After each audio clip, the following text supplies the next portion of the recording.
সেই ভারতবর্ষ যে শোক, যে দুঃখ কষ্ট যন্ত্রণা পেয়েছিল, সেখান থেকে গোষ্ঠগোপাল দাস একটি কান্না ভেজা গলায় গান গেয়েছিলেন।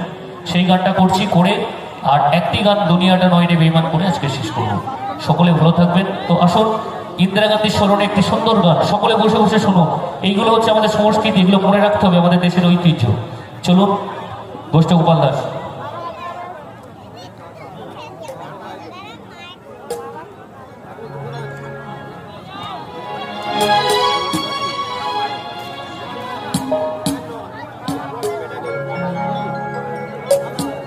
দুঃখী দেশের সুখের লাগি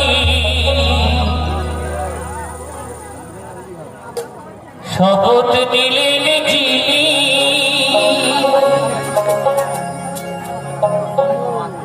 তার রাতে হলো মোদের রাজধানী।